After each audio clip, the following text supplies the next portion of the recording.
today's video, I'm going to show you how to make a really easy cat treat at home using just 3 simple ingredients. The ingredients that you need will be half a cup of wholemeal flour, a tin of sardines in oil, and it's important that they are in oil and not spring water, and 1 egg. That's it. You will need a few extra things like a rolling pin, a really small cookie cutter. I don't have one, so I'm going to improvise today and use a piping tip, and I'm just going to use the round bit.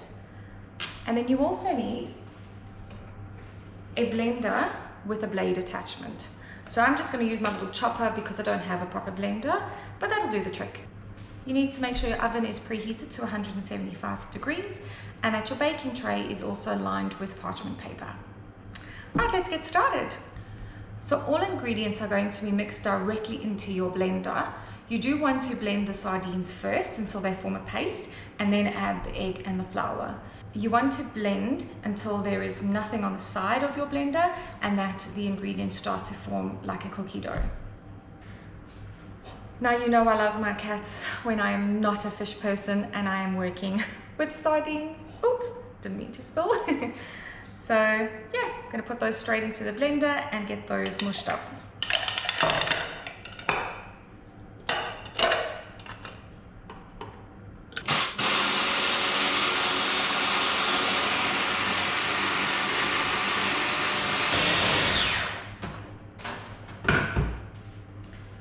Okay, so the consistency that you are looking for is a paste. Oh, I do see that there is still a fish stuck at the bottom, so I'm just going to give that an extra little zhuzh.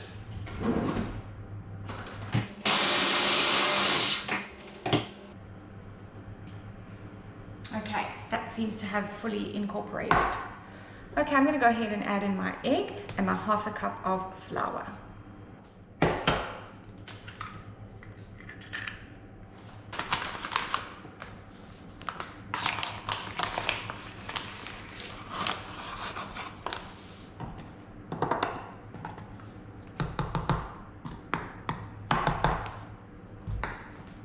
Right, now that I've got the rest of the ingredients in, I'm going to continue to blend until it forms a ball and a cookie-like structure in my bowl.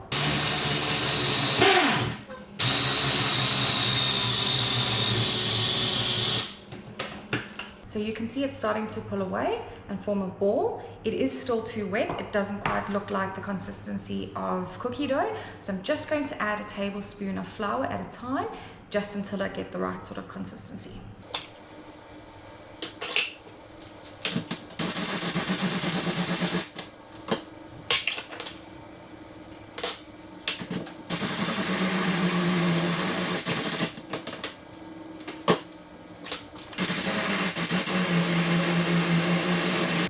So I'm pretty happy with that. I think I added about an extra 3.5 tablespoons just to get it to this consistency. Now you want to treat your dough like you were baking any other cookies. So you would roll it out on a clean surface with a bit of flour and then get to cutting. There is a fairly strong fish smell. So if you're a bit like me and you don't like fish at all, or even tuna, you might find this a bit tricky. Although I'm really partial to fishy smells, and I must say I am managing quite well today. I think because it's for my little kitty cats, I am pushing through. So just think about any sort of cat treat you would buy from a store. You don't want them to be too thick and too big. So I'm just going to roll this out. Because there's no rising agent in the dough itself, the size that you cut them is the size that they will stay.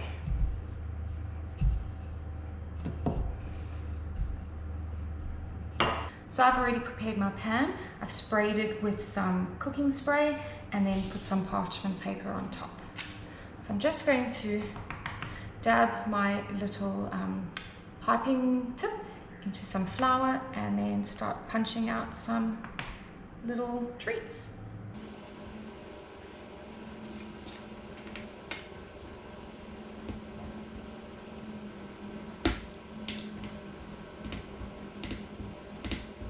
If you do happen to have fondant cutters, those work really well as they are quite small. I just don't unfortunately have any with me, so I'm improvising today.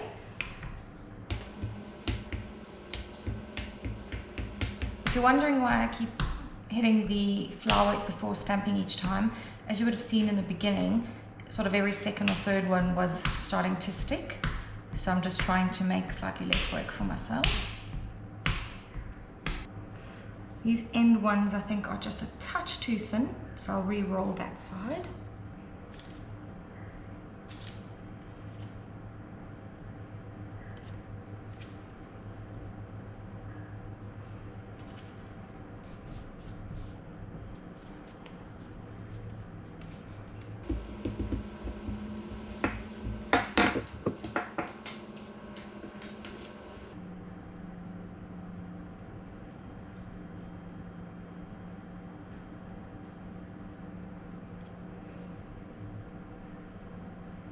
Okay, I think I have filled this tray as much as I can.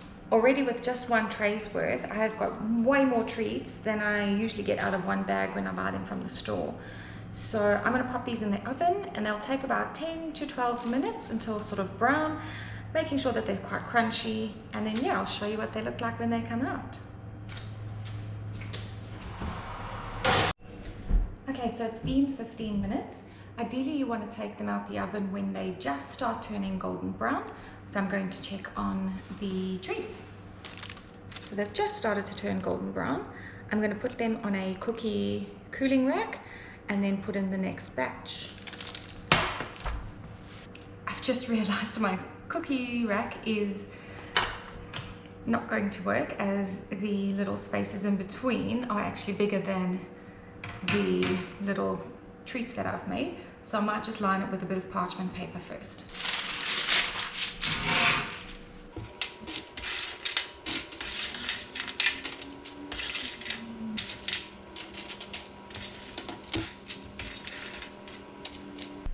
Okay, so as you may have noticed, it makes quite a lot of treats. Now you do need to store them once cooled in an airtight container, and I have just recycled an old glass jar. They are only good to keep up to about a week. If that feels like it's too much for you, I would suggest that you only bake half the dough and freeze the other half. Now we've got 2 boys that get treats daily, so I'm hoping that there won't be any wastage. Okay, so the first batch has completely cooled down and I've put them in the jar. I'm just going to go and see if the 2 boys are around and then see what they think.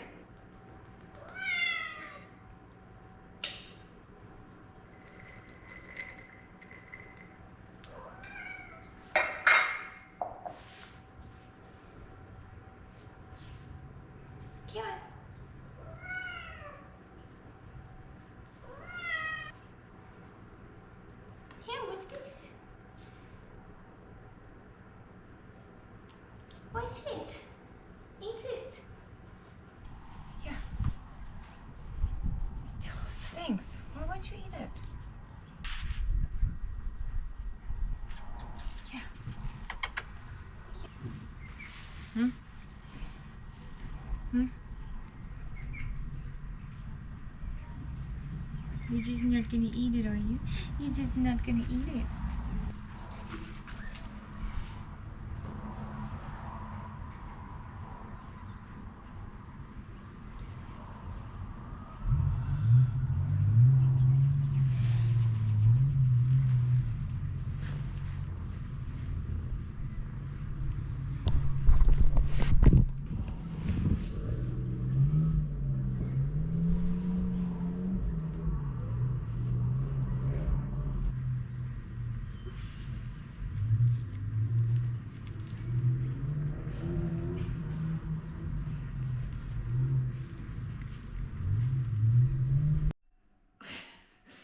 So I don't know how long I've been in the kitchen making these biscuits for these cats. I don't know if it's just because they are clearly fussy.